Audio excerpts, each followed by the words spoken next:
Growing up, Wendy Okolo always dreamed of being an engineer. She worked hard to make that dream a reality. And today, she is an aerospace engineer at the Intelligence System Division, NASA. Let's check her out. You have the world at your fingertips. Don't sleep on it. My name is Wendy Okolo. I'm an aerospace research engineer by day, a fitness enthusiast in the evening, and an aspiring DJ in my head at night. Check me out.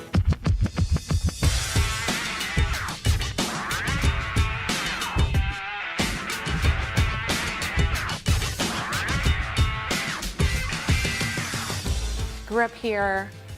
I consider myself to have been a regular kid. Lived in VI, went to school in Yaba. I went to Queens College, Yaba. And in primary 3, it was like, oh, we had to tell everybody what we were going to be when we grew up. And I got to my turn and I stood up and I told the class, I'm going to be an engineer. Silence, just like this. And my teacher looked at me and she laughed. You're going to be an engineer? You're going to be fixing ceiling fans? That's what you're going to do when you grow up as a girl? And as she laughed, the whole class laughed with her. And I was mortified. I was so embarrassed. I was humiliated. I went home and I told my mother, I said, no, this is not for me. I can't do engineering. I don't even know what it's about, but I don't want to do it because I'm going to be fixing ceiling fans. Mom, who said that? I was like, my teacher. My teacher said, she's like, what? My teacher doesn't know what she's talking about. But she was able to kind of reaffirm and tell me the cool things that engineers got to do. And they weren't fixing ceiling fans. So I went to Texas to be with my family, to be with my big sisters for college, for university, and that was exactly what happened. It was just a transition that was natural in my family. What do I miss about Nigeria? Yeah, food.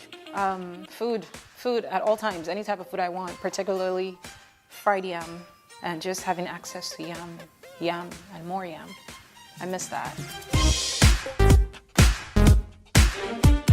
I started my bachelor's degree in aerospace engineering. I paid attention in class. This is no joke. In undergrad, I was the queen of listening. If I zoned out when someone was speaking, like to think about something, I'd zone back in and ask them what they just said, because I had to take every piece of information that came out of the professor's mouth. I knew all these people's library websites, and I knew what books they had, and I'd get those books, I'd understand and study till I made an A in that class. I do things in the aero and the space world. So for the aero side, I lead a team that is developing the capabilities that will enable autonomy and reduce human intervention for unmanned aerial vehicles, what we call drones or things like that in the airspace. And what happens when you have a drone that can fly place to place quickly? What happens when you have an air taxi that can fly autonomously from place to place? It means that you can do emergency operations. It means that you can pick up someone that is incapacitated and take them from one place to another without sitting in traffic. It means that you can transport an organ quickly to a hospital without having to deal with traffic. I also work on the space side in developing control technologies that will enable precision landing of a spacecraft.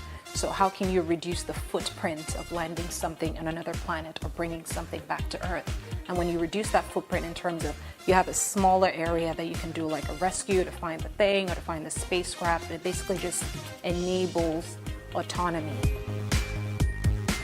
To people that want to succeed, and you have to want it, right? It's not just about sitting down and waiting for manna to fall from heaven or for someone to bring you the answers, the solutions. You have to want it. My name is Wendy Okolo. I'm an aerospace research engineer, and you have just checked me out.